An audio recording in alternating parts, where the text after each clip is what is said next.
Constituency Ramakrishna గారు ఒక okay. So Vishnukumar Raju గారిని మాట్లాడాల్సిందిగా కోరుకుంటున్నాము. MLA Visakha north constituency. Vishnukumar గారు ఒక మాట.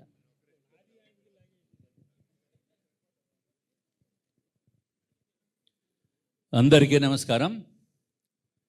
విశాఖపట్నంలో విఎంఆర్డిఏ ఫంక్షన్ హాల్లో ఇంతమంది మంత్రివర్యులు, అట్లాగే ఐఏఎస్ అధికారులు, ఎమ్మెల్యేలు ఒకే వేదిక పైన ఉండటం నేను చూసింది ఇదే మొట్టమొదటిసారి.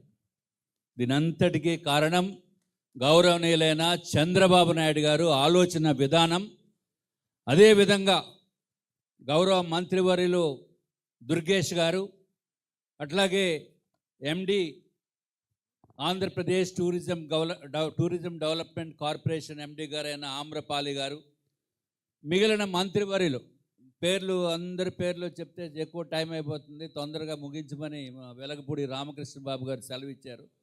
కాబట్టి అట్లాగే ఐఏఎస్ అధికారులు, ఇంతమంది విశాఖపట్నం, అనకాపల్లి, అరకు టూరిజం ఫెస్టివల్ అత్యంత బ్రహ్మాండంగా చేయటానికి అందరూ కూడా కలిసికట్టుగా వచ్చి అత్యంత అద్భుతమైన ఫెస్టివల్గా మన ఆంధ్ర రాష్ట్ర ప్రజలకే కాకుండా ఇతర దేశాల నుంచి వచ్చే వారికి కూడా, పెట్టుబడులు తీసుకొచ్చే వారికి కూడా ఒక అద్భుతమైన నగరం విశాఖపట్నం. అందులో tag line, punch line, sea to sky. It's really fantastic thing. ఎవరైతే డిజైన్ చేస్తారో I really appreciate that. Sea to sky, సముద్రం నుంచి కొండ ప్రాంతంలో ఉన్న స్కై కూడా చూసేదానికి అత్యంత ఆహ్లాదకరంగా ఉండే పరిస్థితిని గౌరవ ముఖ్యమంత్రి గారు, అట్లాగే ఇంకా డిప్యూటీ మంత్రివర్యులు ముఖ్యమంత్రి గారు, మిగిలిన మంత్రులు అందరూ కలిసి ప్లాన్ చేసినందుకు మరి ఒక్కసారి విశాఖ వాసిగా మీకు అందరికీ కూడా ధన్యవాదములు తెలియజేసుకుంటున్నాము. అట్లాగే పేరు ప్రఖ్యాతులు వైజాగ్, అనకాపల్లి, అరకు. విశాఖపట్నం వస్తే తప్పనిసరిగా అరకు వెళ్ళేవారు ఉంటారు. మధ్యలో అనకాపల్లి కూడా ఇప్పుడే ఇవాళే తెలుసుకున్నాము, బీచ్ అన్నీ కూడా అన్నీ చాలా బాగుంటుందని. పక్కనే ఉన్నప్పటికీ అనకాపల్లి బెల్లం మాత్రం తింటాము తప్పనిసరిగా. ఇందాక మేడం గారు చెప్పారు మాడుగుల హల్వా, అది కూడా పెట్టండి, మాడుగుల హల్వా. అట్లాగే దీంట్లో ఈ ఫెస్టివల్లో అట్రాక్షన్ ఏంటంటే ఇక్కడ పైన ఉన్న మంత్రులు అందరూ కూడా పార్టిసిపేట్ చేస్తారు.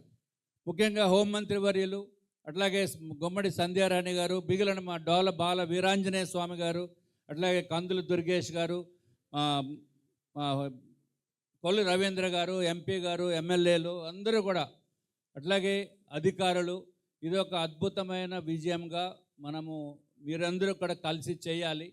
పాత్రికేయ మిత్రులు, ఎలక్ట్రానిక్ టీవీ విస్తృతమైన ప్రచారానికి మీరు ఇప్పటి నుంచే చేయాలని చెప్పి మిమ్మల్ని అందరినీ కూడా కోరుకుంటూ, అట్లాగే మన ప్రోగ్రాం 24th నుంచి 1 ఫిబ్రవరి వరకు జరుగుతుంది. అది కూడా మీరు పెద్ద ఎత్తున ప్రచారం చేయవలసిందిగా మిమ్మల్ని అందరినీ కోరుతూ, విశాఖ, అనకాపల్లి, అరకు పేరు ప్రతిష్టలు ప్రపంచవ్యాప్తంగా తెలిసేటట్టు మీరందరూ కూడా సహకరించాలని చెప్పి తెలియజేసుకుంటూ, నన్ను కూడా మాట్లాడమన్నందుకు మరి ఒక్కసారి మా మంత్రివర్యులకి ధన్యవాదములు తెలియజేసుకుంటూ సెలవు తీసుకున్నాను. నమస్కారం. Thank you sir, thank you so much. Next Palla Srinivasa Rao గారిని మాట్లాడాల్సిందిగా కోరుకుంటున్నాము. ఎమ్మెల్యే గాజువాక.